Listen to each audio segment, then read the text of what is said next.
కాంగ్రెస్ నేత జగ్గారెడ్డి మాట్లాడుతున్నారు. లైవ్ చూద్దాం. దేశ ప్రజలు ప్రమాదంలో ఉన్నారు, ఇంకా ప్రమాదానికి గురైపోతారు.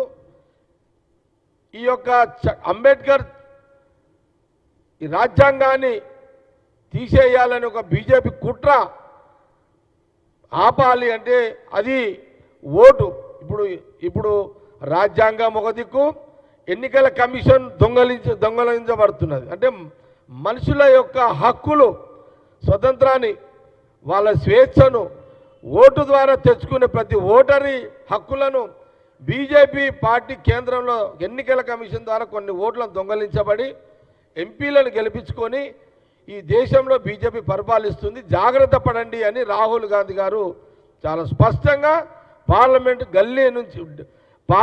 నుంచి గల్లీ వరకు వారు ప్రజలను వారు జాగ్రత్త పడండి అని చెప్తున్నారు. ఈ విషయాన్ని గమనించాలన్నదే ఈ యొక్క ప్రెస్ మీట్ యొక్క ముఖ్య ఉద్దేశం. అందుకే పెడుతుంది. ఇంకొకటి బీజేపీ అధికారం రాకముందు 54 లక్షల కోట్ల అప్పు ఈ దేశానికి ఉండే. బీజేపీ వచ్చాక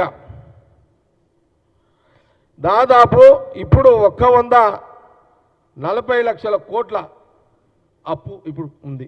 అంటే ఇప్పుడు మనము 67 స్వతంత్రం వచ్చిన తర్వాత 67 సంవత్సరాలు పాలనలో మన దేశం యొక్క అప్పు కేవలం 54 లక్షలు. ఈ 11 సంవత్సరాలలో ఈ దేశం యొక్క అప్పు 147 లక్షల కోట్లు దాకా అప్పు ఈరోజు మనకుంది. ఇది కూడా దేశ ప్రజలు గమనించాలన్నది నేను ఈ సందర్భంగా చెప్పడం కూడా జరుగుతుంది.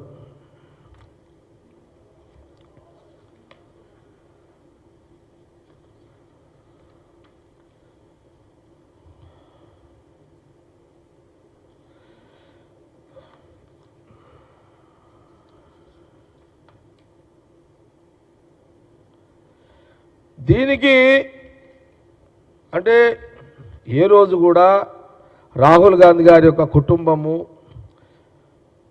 ఓట్ల కోసమో అధికారం కోసమో ఎప్పుడు కూడా వాళ్ళు జీవిస్తలేరు. వాళ్ళు ఆనాటి నుంచి ఈనాటి వరకు కూడా రాహుల్ గాంధీ గారు, ఆ కుటుంబము దేశ ప్రజలు బాగుండాలి, అందరూ మంచిగా ఉండాలి అనే ఒక ఆలోచనలోనే రాహుల్ గాంధీ గారి యొక్క తాపత్రయం అంతా కూడా.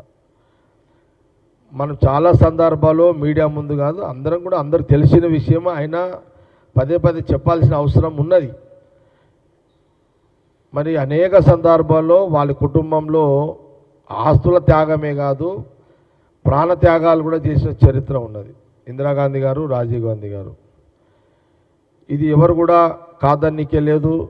ఇవన్నీ మన ముందున్న నిజాలు. ఇవన్నీ కూడా రాహుల్ గాంధీ గారు ప్రధానమంత్రి కావాలనుకుంటే 10 ఏళ్ల కిందనే ప్రధానమంత్రి అయ్యేవాడు. కానీ ఆ రోజు మన్మోహన్ సింగ్ గారిని పెట్టి ఒక మంచి పరిపాలన అందించారు. ఈ ఉపాధి హామీ చూడండి. ఈ ఉపాధి హామీ వల్ల గ్రామంలో ప్రతి గ్రామంలో ప్రతి పేదవాడు, ప్రతి కుటుంబంలో 5 మంది ఉంటే కూడా ఆ గ్రామాన్ని అభివృద్ధి చేసుకుంటూ వాళ్ళు జీవించడానికి ఒక ఉపాధి హామీ పథకాన్ని మరి ఆ రోజు సోనియా గాంధీ గారి యొక్క నాయకత్వంలో రాహుల్ గాంధీ గారు, మరి మన్మోహన్ సింగ్ గారు ప్రధానమంత్రిగా మరి కొన్ని సంవత్సరాలు ఈ ఉపాధి హామీ వల్ల దేశ ప్రజల ఆర్థిక వ్యవస్థ అందుబాటులో తీసుకురావడం జరిగింది. ఇలాంటి అనేక సంస్కరణలు ప్రజలు బాగుండాలి, ప్రజల దగ్గర డబ్బు అందుబాటులో ఉండాలి, ప్రతి పేదవాడికి డబ్బు అందుబాటులో ఉండాలి, ఆ గ్రామంలో అందుబాటులో ఉండాలనే ఒక ప్రక్రియలో భాగమే మరి ఈ యొక్క ఉపాధి హామీ పథకం. అందుకే నేను కొంత చదవడం జరిగింది. కాబట్టి ఇదంతా కూడా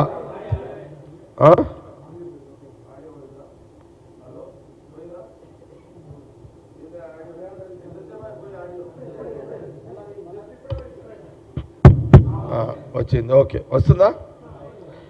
అయితే మనము పదే పదే నేను చాలా సందర్భాల్లో అందరూ అంటారు, అరే అమ్మ మీకు కూడా అనిపిస్తుంది జగన్